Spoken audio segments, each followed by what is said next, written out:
राज्य के लोकप्रिय मुख्यमंत्री भूपेंद्र भाई पटेल,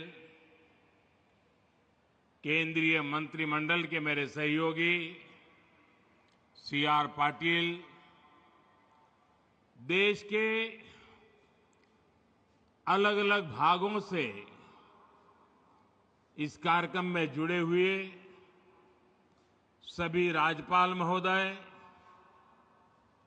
उपमुख्यमंत्रीगण,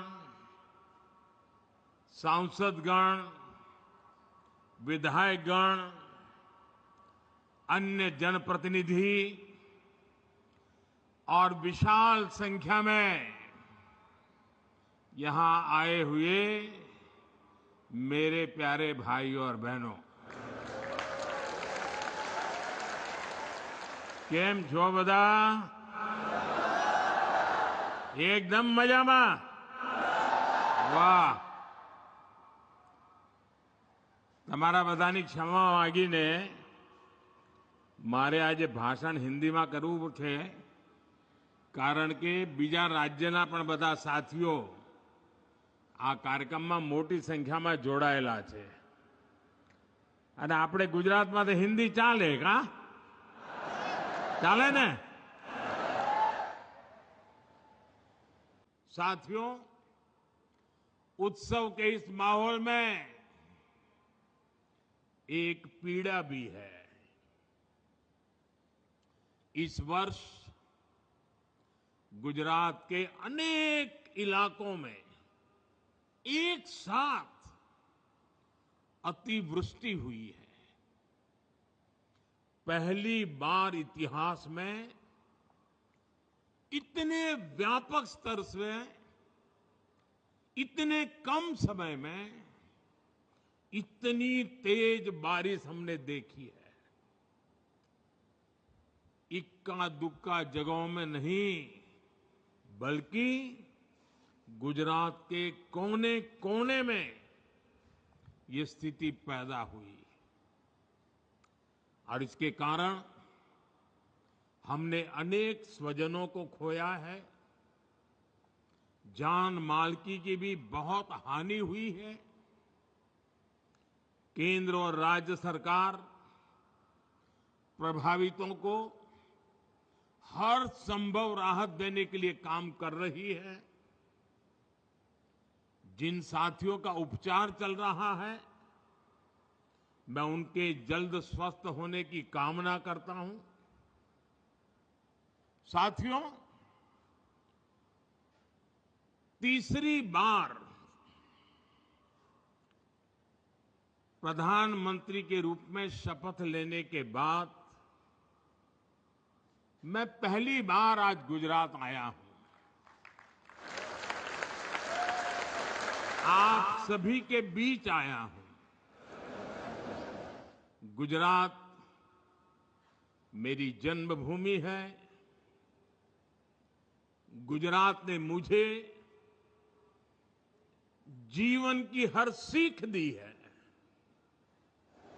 आप लोगों ने हमेशा मुझ पर अपना प्यार लुटाया है और बेटा जब अपने घर आता है, घर आकर जब अपनों से आशीर्वाद लेता है, तो उसे नई ऊर्जा मिलती है।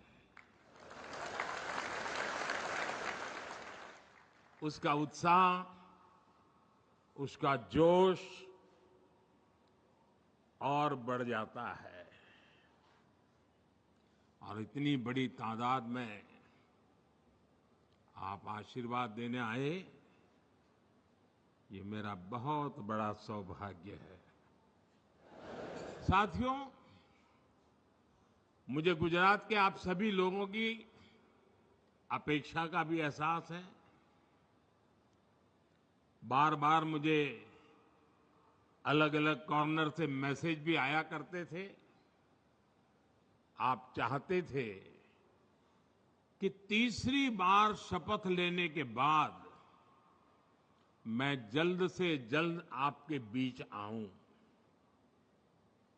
और बहुत स्वाभाविक था 60 साल के बाद देश की जनता ने एक नया इतिहास रचा है। एक सरकार को लगातार तीसरी बार देश की सेवा करने का अवसर दिया है। ये भारत के लोकतंत्र की बहुत बड़ी घटना है और इसलिए गुजरात के मन में ये विचार आना कि हमारे नरेंद्र भाई पर तो हमारा हक है, उन्होंने तुरंत गुजरात आना चाहिए, आपकी भावना सही है।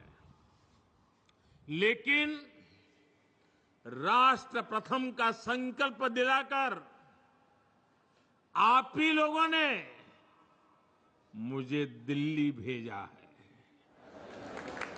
मैंने लोकसभा चुनाव के दरमियान आप लोगों को, देशवासियों को एक गारंटी दी थी।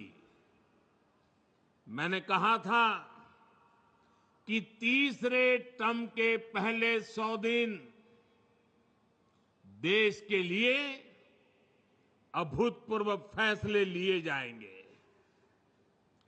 बीते 100 दिनों में मैंने दिन नहीं देखा,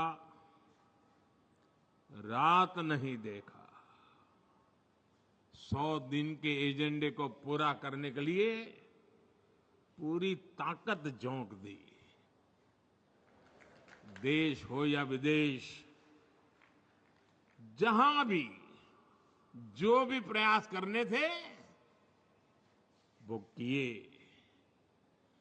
कोई कोर कसर बाकी नहीं छोड़ी।